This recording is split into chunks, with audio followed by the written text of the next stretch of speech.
Robert Vadra, India's fastest multi-billionaire, an inside story. Tata took more than a century to reach there. Ambani, even with unlimited political help, took 50 years to become billionaire. But Delhi businessman Robert Vadra took just less than 10 years to become a multi-billionaire. How? Why Indian newspapers and television channels are scared to discuss this story. Reason is simple: Robert Vadra not an ordinary Indian businessman. He is in fact third in line to become India's next Prime Minister. Of course, Robert Vadra is son-in-law of India's power broker Antonio Mano aka Sonia Gandhi. No wonder Indian newspapers and television channels are too scared to discuss this subject.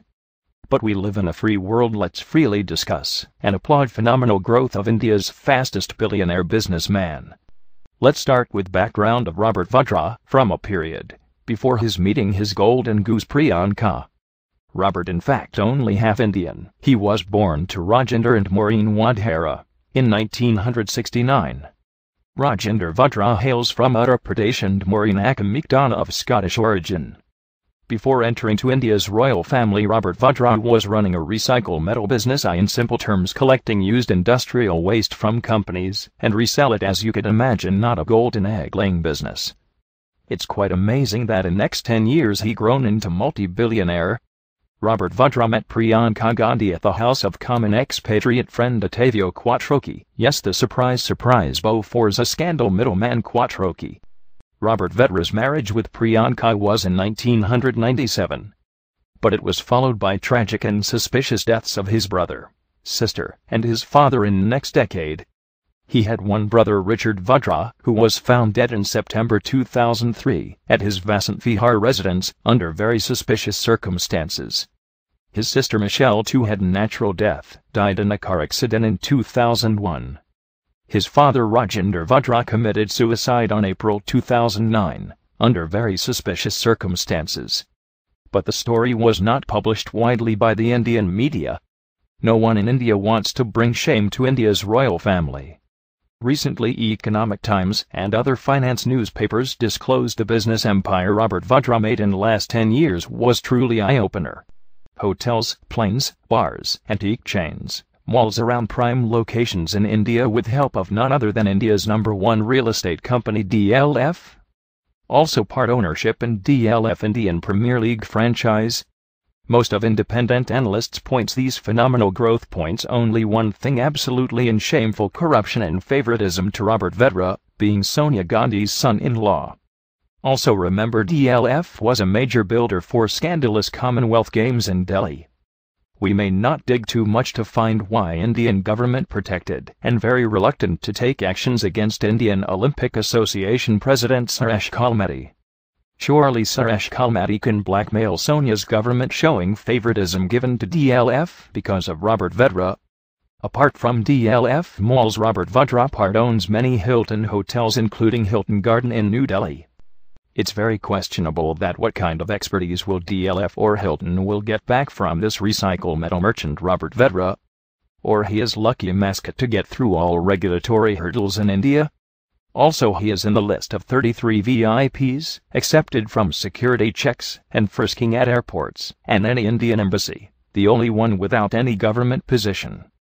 Other VIPs, like the Dalai Lama, Chief Justice of India, the President, the Prime Minister, and former presidents. No airport frisking will be very helpful for an antique chain owner like Robert Vadra, especially when he can easily transfer invaluable Indian antiques to his Italian retail shops. Robert Vadra got many business partnerships with India's biggest real estate company DLF.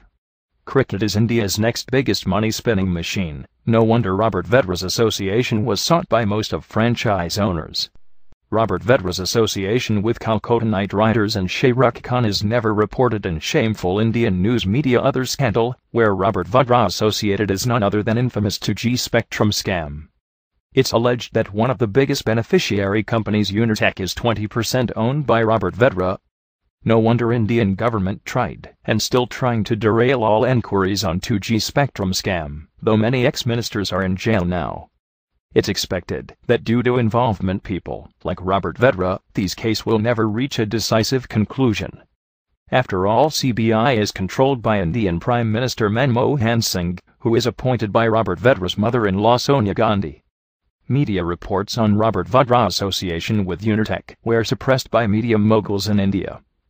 Other business Robert gained recent years includes prime properties all over India, especially commercial hubs, and a taxi business but for air taxis. Yes, poor man Robert owns few planes as well. Skylight Hospitality Pvt Ltd, a company wholly owned by Vadra, and his mother Maureen Vadra owns business hotel Hilton Garden Inn, in the upscale South Delhi business district Saket. The hotel is located within the DLF Place Mall, also known as DLF Courtyard. Also, several of Robert's companies have received unsecured loans. Unsecured loans are treated as bribe. Yes, it's the same reason why Karunanidhi's daughter Connie Moshi in jail now, as she took unsecured loans from Unitech to start Kalanjar TV. Same reason why Dayanidhi Maran facing jail term, as he took unsecured loans from Malaysian company via Aircel to his Sun network. So one rule for them and another rule for India's royal family. It's ironic why India's top real estate company need help from a recycle metal merchant. Reasons are crystal clear. DLF need Indian power broker Sonia's son-in-law to get through many hurdles in their operations all over India. If this is not blatant misuse of power or favoritism, we might need to redefine those words. After the revolutions in Tunisia, Egypt, and Yemen, it's right time for India's 1.2 billion poor citizens to question their corrupt political leaders and media moguls. Join the second freedom struggle of Anna Hazare. Support Gandhians like Anna Hazare, not fake Gandhis.